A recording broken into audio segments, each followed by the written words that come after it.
to another episode of Creativity Knows No Borders. My name is Dion Espiri. I'm your host. This podcast was made possible through support of Africa No Filter, a sponsored project of Rockefeller Philanthropy Advisors, with funding provided by GIZ on behalf of the government of the Federal Republic of Germany. Today we have an amazing guest, a writer, content strategist, all-around multidisciplinary creative from Nigeria, but based in Johannesburg, and has been for a very long time. Worked with her multiple times on different projects, creativeness, things, focus, all other stuff. But a real conscience of the fashion space. She hates the word critic, so I'll say a commentator on what's actually industry continent. We need more dialogue. We need more of that kind of write-up on African fashion. And I think she really has a good eye and ear on the ground on what's happening in fashion on the continent. So welcome to the podcast. Thank you so much, Julian. Good to be here. No, thank you. So cool. Just please take me through your background. Where you're from? What do you do? Where you're based? You can do a better intro than I did. All right. So I am originally, I guess I'd say I'm from Lagos. So my father was from Kogi State. So that's disputable. But I'm from Nigeria. We left when I was about 3 to move for my father's work to Lesotho. He was a doctor and was employed in public health at the time. In Lesotho, I guess about half that time, we were crossing the border every day to go to school in South Africa, a tiny town called Ladybrand on the border of the Free State and Lesotho. And yeah, from there, high school in the Eastern Cape, design school in the Western Cape.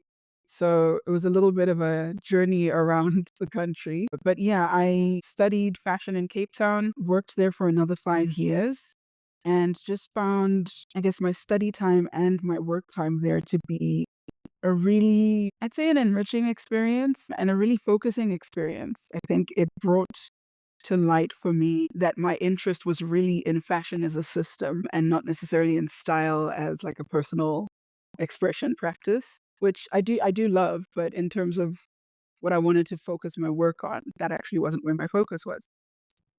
So over the years, I studied fashion design and then went into fashion media pretty much immediately upon graduation.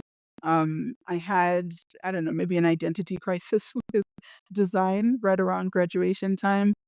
And yeah, I just found myself thinking that I've got like a basic writing talent. I know my way around content. Content is how I fell in love with fashion in the first place. Let me head into the content world, gain some skills, start a network and see how I feel about design in a few years. And it is now year 12. It's the beginning of year 12 right now in 2025. And yeah, I've just fallen in love with content, found my lane, fallen in love with storytelling, um, with bringing together the pieces of a narrative to help something click for the person who's listening or the person who's reading, and doing that in service of the growth of African fashion. I'd say it was about 5 years ago that I turned my attention more toward content that was industry facing and not so much consumer facing anymore. So I don't necessarily write a whole lot of things that consumers see next to product or in an ad or on a blog so much anymore, but I'm writing for industry stakeholders who still have many steps to go, I guess, before things get to the final end consumer. And yeah, I'm loving it. I'm loving digging into the systems on a deeper level that run fashion, finding the differences between our systems and the rest of the world's systems, and trying to help people design a path for success for African fashion that is tailored to us. Yeah, so that's me. Amazing. So I'm going to ask you a controversial question. What is the state of African fashion today, 17 February 2025, according to you as an industry insider? The state is that I would say we finally have, to me, what looks like the beginnings of a good foundation set for building an industry on.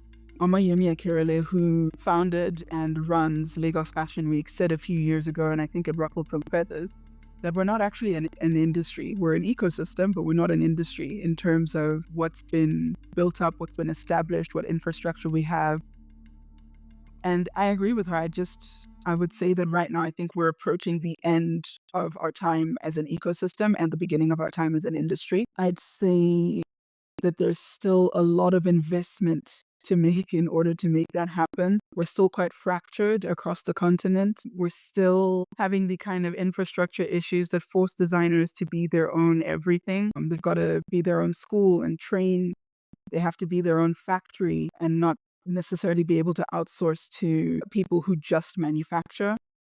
It's a very mixed bag at the moment, but I feel like we're starting to be able to sort and identify the pieces. And I know some people would say that that's maybe not fair. It's maybe an incomplete view of the industry. But when I really started looking at the industry and not so much at the style proponent, not at the consumer end of things, I found that in terms of having a strong foundation from which to accelerate, we still had a long way to go when I really started looking at these things like 5 or 6 years ago. But there's a lot of hope. There's a lot of things to be excited about. I think there's a communication job to do in terms of fueling this development. It's going to take money. It's going to take resources. And I think the people who have the money and the resources don't necessarily understand fashion's potential as a growth driver for the continent, which is tricky and I guess at this point a little confusing to me because let's say Afrixim Bank, which is African Import-Export Bank, and the African Development Bank, they've both got research showing that after agriculture, textiles and clothing employs the most people on the continent informally and formally. And just in terms of its potential for driving the economy forward, it's got a lot because the skills are not, there's not a whole lot of barriers to entry for the skills. You can be taught the skills quite easily. The fashion needs, I guess, in terms of manufacture. In terms of other skills that fashion needs, business development kinds of skills, we have those. They're just elsewhere. They're employed elsewhere in other industries and other functions. I think any of us creatives who have friends in corporate, you've talked to somebody who I guess idolizes or fantasizes about your creative career and would love to be doing something creative. And really, they could just bring their technical skills to that space, but there isn't really investment or funding to help make that happen. Yeah, there's bits and pieces of something really good happening. And with some of the conversations I've had in the last 2 years, I don't think everybody is ever going to get aligned and on the same page. I don't think that's how any industry works. But I think there's enough consolidation coming that we will have enough power, enough resources, enough impact consolidated in a few places to really scale. Because there's such a thing as being too fractured. And I think that's where we are right now, where things are so spread out that there isn't enough power or resources concentrated anywhere to make the kind of difference that we need to make. So some of those things are going to come together. If the next few years go according to projections, life and the economy don't really care about what we predict. But yeah, I think we've got people who are invested in making that happen. I'm certainly invested in making that happen. So yeah, we're on the cusp of something, which is annoying because haven't we been on the cusp of something for 10 years? Yeah, there's a lot of progress that's been made. And I do think an explosion is coming, not just for fashion, but for a lot of creative output on the continent. That's amazing. I think you're right. We've been on the cusp of something for a very long time across the entire creative industries. I think definitely we're starting to see some of that labor come to something, and definitely investment is required. So I agree with you. As a fashion insider, someone that's seeing what's happening, do you think borders have anything to do with some of the challenges that we're facing as a continent when it comes to the creative industry, but also fashion in particular? Do you think borders really influence that a lot? I used to think that the answer was no. I used to think we've all got a laptop and an internet connection, or even a phone and an internet connection, and that's all we need and everything is fine. But when it comes to the logistics of making things happen at scale, it's simply not true. Borders count, borders matter. It's still easier to ship fashion from Nigeria to London than it is to Cape Town. There's a lot at play in that space. And I'd say that's the area where I'm really focusing a lot of my learning right now. It's probably the area I know the least about, but have been really surprised by the kinds of problems that are still quite prevalent even in 2025. It's the kind of, it's a set of problems that policy like the African Continental Free Trade Area would be set to address. But the more I learn about it, the more I think we're maybe putting more faith in that than something that it's actually able to, than what it's actually able to deliver to us. The main thing that that piece of policy would do once it's like alive and breathing in enough countries across the continent to make a difference is that it would be a tariff control thing. So it would cut down on customs duties, I guess, and tariffs, fees that you pay for something to cross a border. But the fee reductions that I've looked at, I finally found a table that kind of makes sense of some of it. It looks like the max reductions that we'd be looking at least up until the year 2030, 2032, is like 10%. And I really don't think a 10% reduction in tariffs is enough to make a difference. Again, this is a space I'm learning about, so maybe I'm clueless on that front. But yeah, that's just one example of how borders definitely count. Borders matter. I'm also finding that the more I look at this, the more incredible it is that we're all just kind of operating with borders that we didn't draw. Like Nigeria, for example, Nigeria's borders were drawn for Nigeria during colonization. And honestly, we would probably be hundreds of smaller fragmented cultural groups and not necessarily a whole country if that hadn't happened.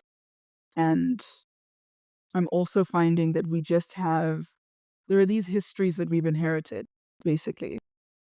And some of it's good, some of it's bad. And I know that a lot of work in the creative spaces is focused on kind of undoing the damage of these histories. But I find that some of what I'm coming across is being done in a way that almost wants to erase the fact that these histories happen. And I don't think you can erase what's happened to you, even on like a personal level.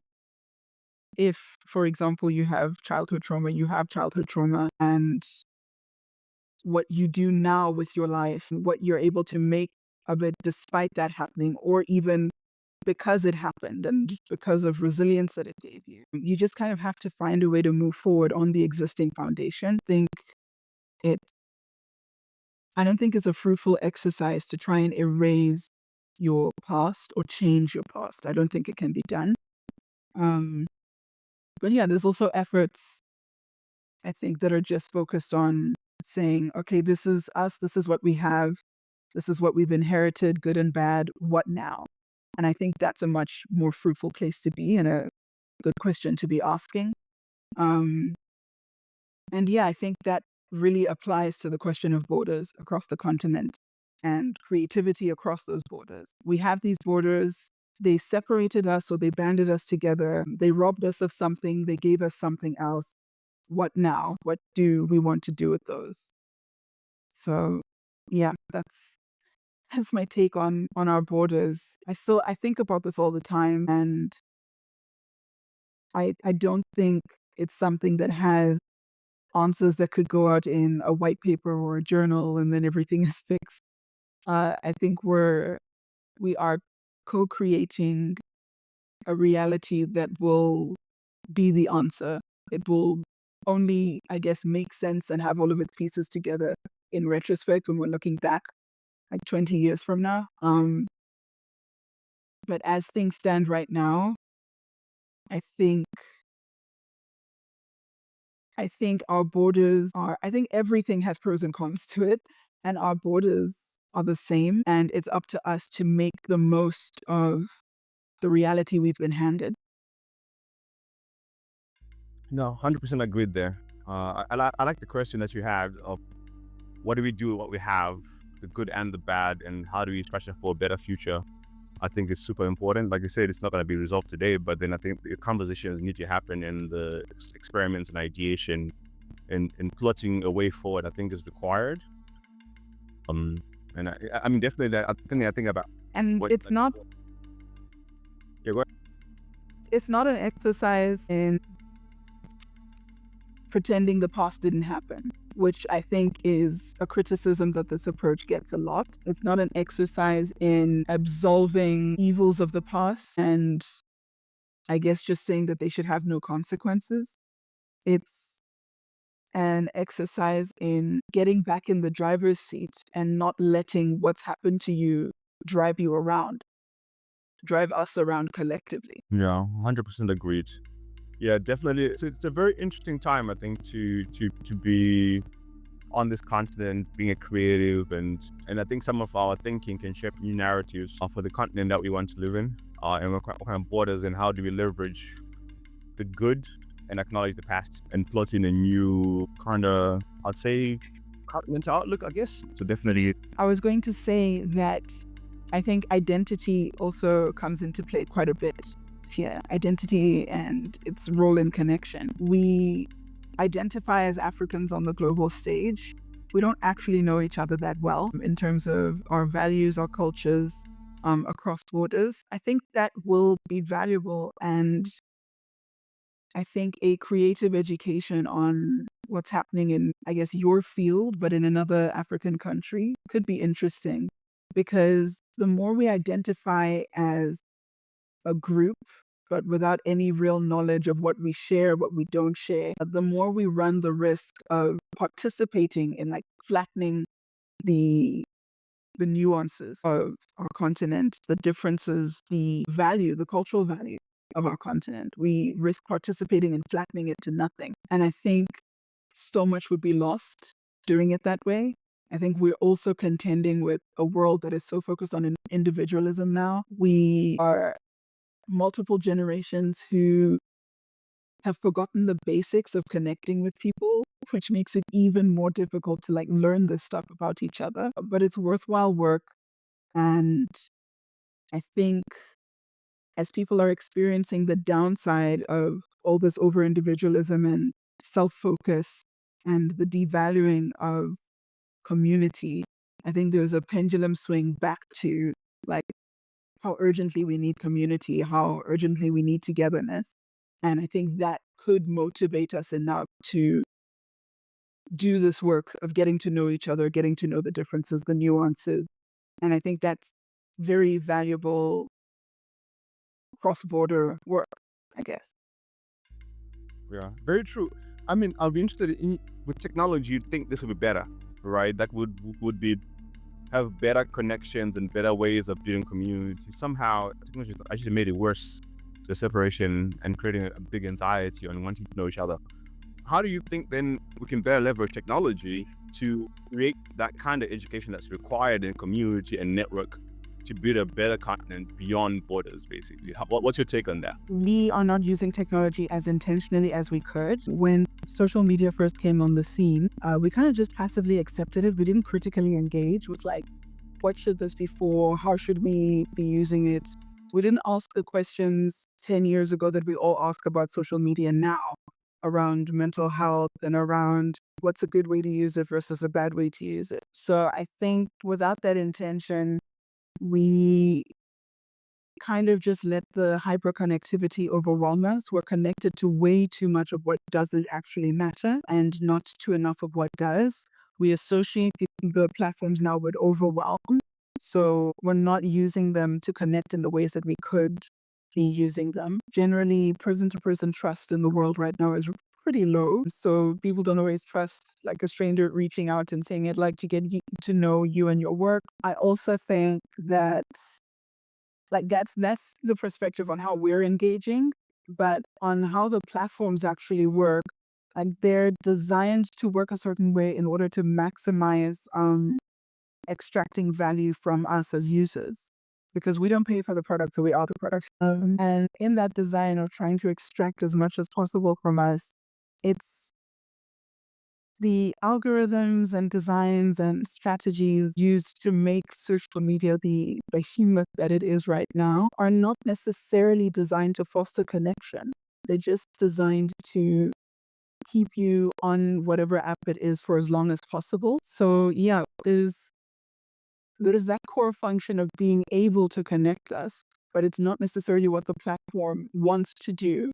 The design allows connection, but it's not necessarily designed for connection anymore, which is obviously a misnomer because it's called social media. But yeah, I think it serves the businesses that own these platforms to keep things moving in this direction. And yeah, we just so passively accepted them when they first came on the scene and started to treat social media like it was a public service and not a private business, especially Twitter. People started calling Twitter like the town square. And it was always a private business with its own agenda, its own need to make money, need to make profit. And yeah, like any other private business, you need to engage on a service level and on a values level. Like, does this actually provide the service that I want? And am I willing to pay for it? Yes or no? Based on it providing that. And then second, is using this platform and the way that I'm using this platform, does it align with like how I want to exist in the world and move through the world? Which I think is the question everybody missed at the beginning because it didn't feel like it was part of the world. It wasn't when it first came onto the scene. It was just this little corner of your life. But now so much of our lives take place online and take place on social media. That we need to have like the same way you walk around in the world with like rules of engagement of how you treat people, how you don't treat people, how you engage, how you don't engage. We need to bring that same intentionality to how we interact online. And I think there's just a learning curve and time and practice needed with that. I think there's also other technologies that we could be depending on when it comes to trying to connect. There are closed community platforms that aren't open social media. Closed communities are platforms that exist currently. Yeah. Yes. So there are platforms like School, Kajabi, all of these things where people kind of host memberships. A lot of creators host like memberships with their users, with their followers. But those can also be used to foster the kind of community that we're talking about. I think also having appointments basically within those communities is super important because we're all overwhelmed with 10,000 things to do, 10,000 places to be, even just online. And so having an appointment, having a live meeting, a webinar, a meetup of some sort, even in the city, all of those things matter to fostering connection. There's spaces and situations where technology's only role should really just be RSVPs and distributing information, and we should be meeting in person.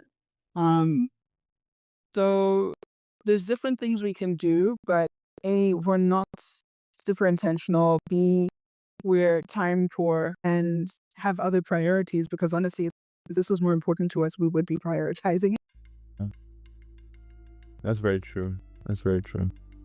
And in terms of then how we from your travels across the continent, what are some of the countries that you have traveled to, and how have you found the creative communities there? And have you had any issues with like passports, especially holding a Nigerian passport? There's some stigma attached to it. Oh wait, do you hold a Nigerian passport or South African passport? Or do you hold both? Nigerian passport only. If I go for citizenship, which I think I'm going to try and do this year, I could get a South African passport and start traveling on that. But as it stands, I travel on a Nigerian passport and I travel with all the baggage that comes with it. Yeah. On the continent, are there some challenges with being and like having a Nigerian passport? Because I assume so mostly like Europe and America, but on the continent, are you having any issues traveling certain countries? Well, the main issue that I would be having, I'm seeing other people have it now, but I don't have it because I'm a permanent resident now in South Africa. Yeah. The main issues are South Africa and Nigeria. At least the main issues that I'm seeing, obviously I would be exposed to those. Our countries don't have the best foreign policy relationship. And as a result, there's very like petty tit for tat behavior going on sometimes when it comes to approving people's visas, the amount of time that they're allowed to stay. I've seen Nigerians get a South African visa that was for 3 days because the conference that they were coming for was for 3 days. Come in, go to your conference, leave. Don't spend any money in the tourism sector. Don't go sightseeing, just come and go. So I've seen that, and then I've seen Nigeria kind of retaliate in its own little ways. The rest of the continent I'm not too familiar with because I haven't traveled as much of Africa as I would have liked to. In Lesotho, I wouldn't even have known, I don't remember what our status was. I just know that my father was a government employee and that's what enabled whatever status we had. Recently, I was invited to speak or teach at a creative accelerator taking place in Botswana. And there was very little notice. It was basically like a little bit more than a week of notice. So the very first thing I did was check my travel possibilities. And yeah, SADC countries, if I was traveling on a South African passport, it would have been really easy, no visa needed. But coming from Nigeria, I do need a visa for Botswana. They've got an e-visa system, so it wouldn't take too long, but there would be a cost involved in that. And so once I communicated that to the people organizing the accelerator, I think they'd kind of assumed that I'd be traveling on a South African passport. And so they were like, okay, then maybe there's not enough time to work this out. Possibly we can work with you at another time. So yeah, that and visas and just the cost of travel across this continent has been very prohibitive to exploring things.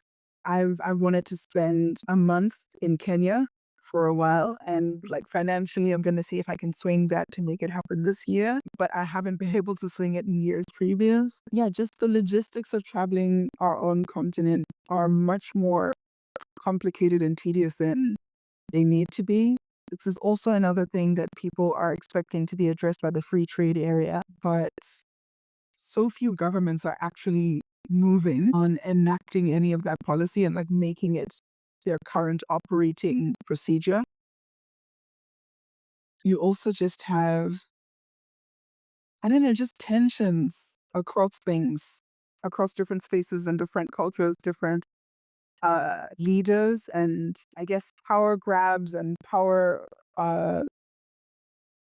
struggles that are getting in the way of what could enable a lot of progress for all of them. Yeah.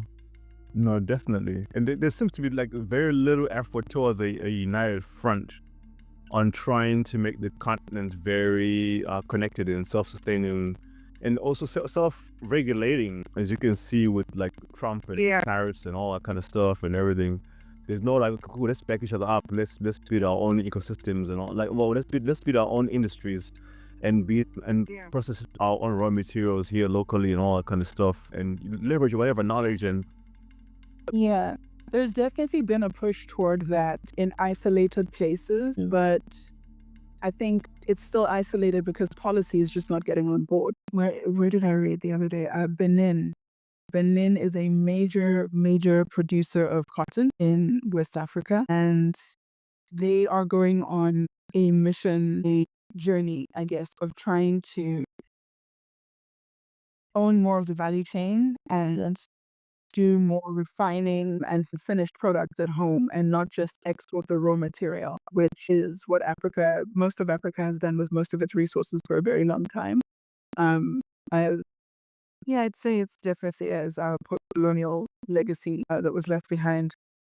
I think that the efforts I'm seeing within fashion, at least, are interesting, but yeah, the only places making progress are the places where they're able to engage with government as a stakeholder and get government to help move things along. Yeah. Yeah, I think that's very interesting on that. That's very interesting. I mean, I guess your parting thoughts on what kind of content. So, who are some of the creators that you are seeing on the continent that are doing amazing work?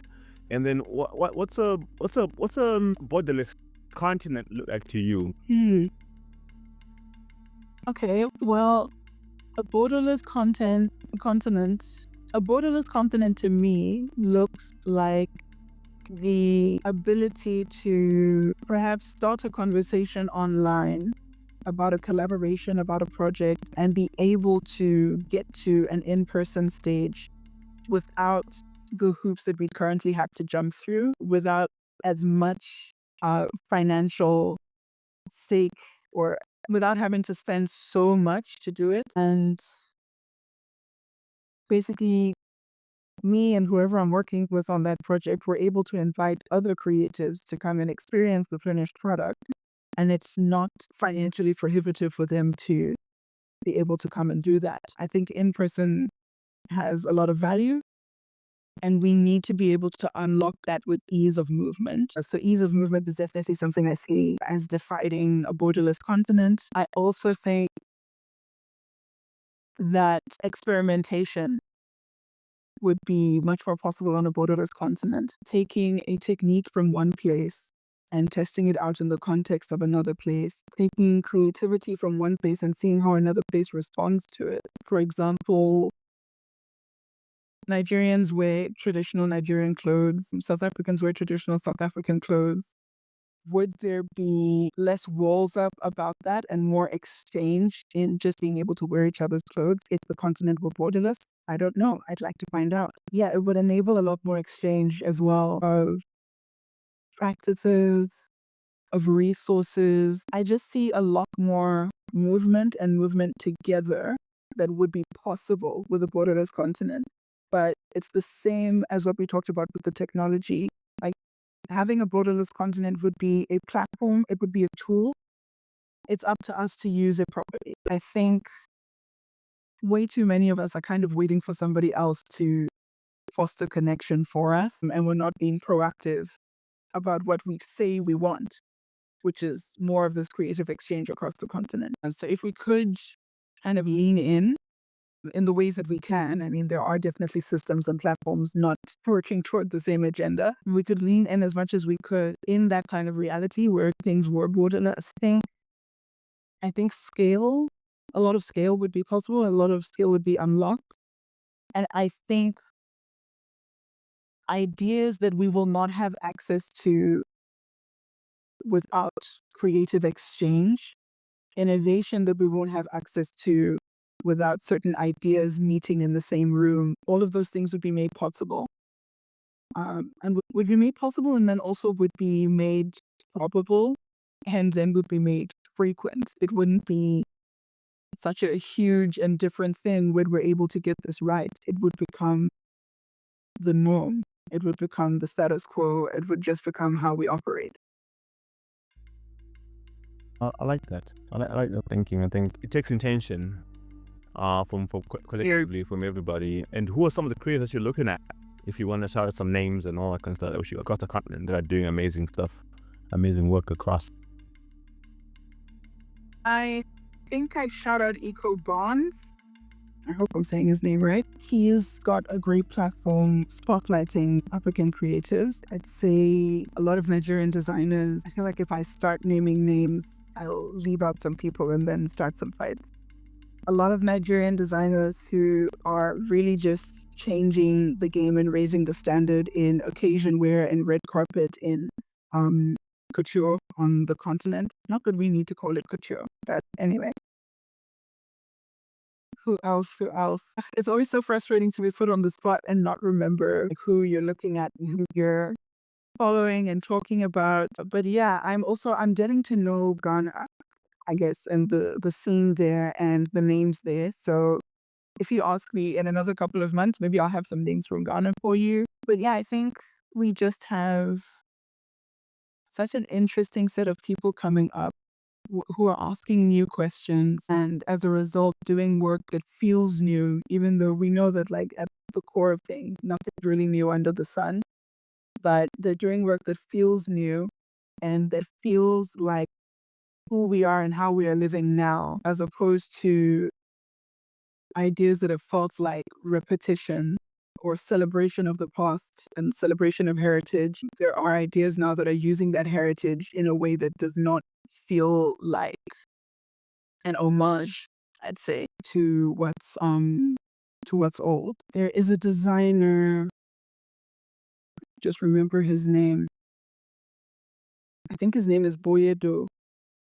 He is a Ghanaian designer who is the first Ghanaian designer to become a semi-finalist for the LBMH prize. I think his work is really exciting.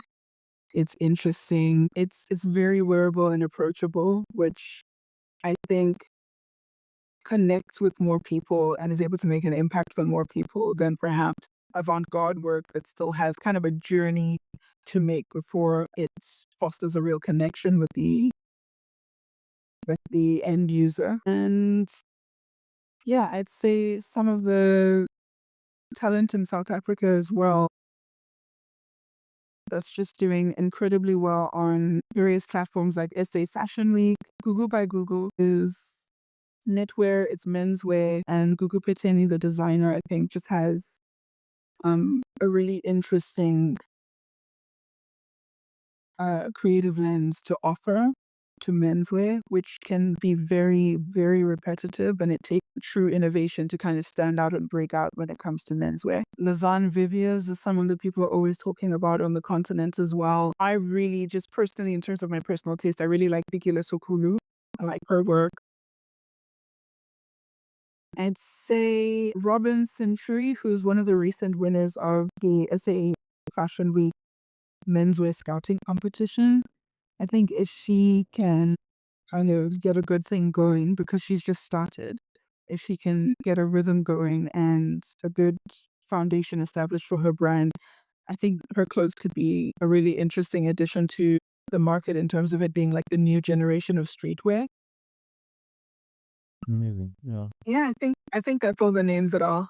Yeah, I think you're safe. You touched on a couple of areas, Ghana, Nigeria, South Africa. So I think that's really great. You're safe. The blondes won't come after you. Yeah, I mean, gone are the days where people used to really come in for comment, like, how dare you? Now people just come in for just nothing else. So yeah, I think you're safe. Yeah, I think you're safe on that naming parts. But no, thank you so much. It's been very, very insightful dialogue on borders and the impact on, because I think we tend to forget how policy shapes our lives as creatives. So I think it's definitely a very important conversation, because imagine, just like you can take the Eurostar from one place to another just to attend an event and come back. Imagine if you do that on the continent. That would be super amazing, and just something that we need to be thinking about in terms of access and the open border policy, just to be able to enjoy each other's spaces and add and learn from what we can. Yeah. I would say that actually, I think policy, we have our physical borders, but policy is the real border, because it decides what's possible, what's allowed, what any of us are going to have access to. And so it shapes the borders of what's possible for everyone. For creators, yes, but really for everyone, because we're not creatives in a silo. We exist in connection with everything else around us, and with these borders as well. So I think it's been interesting, at least having work or doing work right now that's getting a little bit closer to facing policy. I definitely don't see myself as going into like academics or going into policy advisement or anything like that.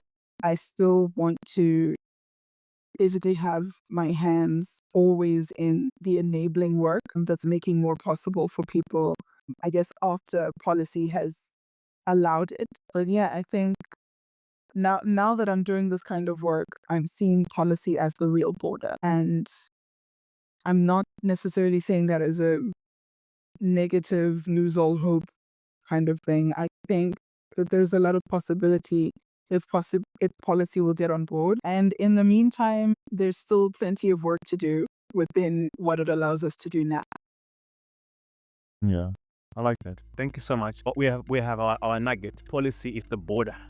That's the theme that we need to continue on. That's a soundbite, yes, as you writers say. Well, thank you so much. It's a very insightful approach to thinking, and hopefully the listeners also get some really good nuggets out of it. And thank you so much. This podcast was made possible through support of Africa No Filter, a sponsored project Rockefeller Philanthropy Advisors, with funding provided by GIZ on behalf of the government of Federal Republic of Germany. Now, if you're like me and are into creativity, borders, travel, and tech, and a better Africa, please subscribe to this podcast on Spotify, Apple, YouTube, and follow me, Dylan Espiri, on Instagram, Twitter, and all the platforms. And let me know your thoughts on borders. Thanks for listening. Until the next episode, stay blessed.